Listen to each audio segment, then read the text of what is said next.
D ಗ್ಯಾಂಗ್ನಿಂದ Renukaswamy ಕೊಲೆ ಪ್ರಕರಣಕ್ಕೆ ಸಂಬಂಧಪಟ್ಟಂತೆ ಕೊಲೆ ಕೇಸ್ನಲ್ಲಿ ಜೈಲು ಪಾಲಾಗಿರುವ ನಟ ದರ್ಶನ್.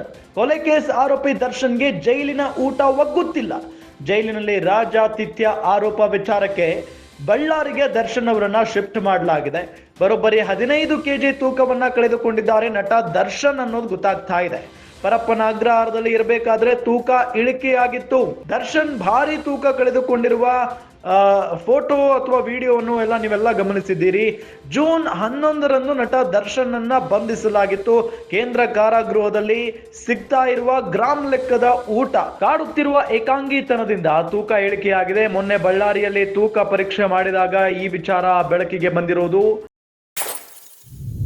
ದರ್ಶನ್ ಅಂತ ಅಂದ್ರೆ ಒಬ್ಬ ಬಾಡಿ ಬಿಲ್ಡರ್, ಜೊತೆಗೆ ಹ್ಯಾಂಡ್ಸಮ್ ನಟ, ಜೊತೆಗೆ ಬಹಳ ಒಂದು ದಷ್ಟಪುಷ್ಟವಾದಂತ ವ್ಯಕ್ತಿ. ಆದ್ರೆ ಯಾವಾಗ ಈ ಕೊಲೆ ಪ್ರಕರಣದ ಅಡಿ ಪರಪ್ಪನ ಅಗ್ರಹಾರ ಜೈಲು ಸೇರಿದ್ರು, ಜೈಲಿನಲ್ಲಿ ಊಟ ಸಹಜವಾಗಿ ಅಲ್ಲಿ ಇದ್ದು ಬಂದವ್ರಿಗೆ ಗೊತ್ತೇ ಇರುತ್ತೆ, ಅದು ಅಷ್ಟೊಂದು ಹೆಲ್ದಿ ಆಗಿರಲ್ಲ ಅಂತ ಕೆಲವರು ಹೇಳ್ತಾರೆ.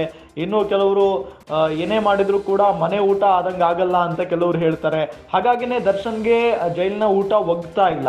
ಇದರಿಂದ ಬರೋಬ್ಬರಿ 15 ಕೆಜಿ ತೂಕವನ್ನ ಕಳೆದುಕೊಂಡಿದ್ದಾರೆ ನಟ ದರ್ಶನ್ ಅನ್ನೋದು ಗೊತ್ತಾಗ್ತಾ ಇದೆ. ಪರಪ್ಪನ ಅಗ್ರಹಾರದಲ್ಲೇ ಇರಬೇಕಾದ್ರೇನೆ ತೂಕ ಇಳಿಕೆ ಆಗಿತ್ತು ಅವರದ್ದು. ಅದಾದ ನಂತರ ಈಗ ಬಳ್ಳಾರಿ ಜೈಲಿಗೆ ಬೇರೆ ಹಾಕ್ಬಿಟ್ಟಿದ್ದಾರೆ. ಅಲ್ಲಿ ಯಾವ ರೀತಿಯಾಗಿದೆಯೋ ಊಟ ಗೊತ್ತಿಲ್ಲ. ಈಗಾಗಲೇ ಮೊನ್ನೆ ಬಳ್ಳಾರಿಗೆ ಕರ್ಕೊಂಡು ಹೋದ್ರಲ್ಲ, ಅಲ್ಲಿ ತೂಕ ಪರೀಕ್ಷೆ ಮಾಡಲಾಯಿತು. ಆ ಸಂದರ್ಭದಲ್ಲಿ ಬೆಳಕಿಗೆ ಬಂದಿರುವಂತಹ ಅಂಶ 15 ಕೆಜಿ ತೂಕವನ್ನ ಕಳ್ಕೊಂಡಿದ್ದಾರೆ ದರ್ಶನ್ ಅಂತ ಹೇಳಿ.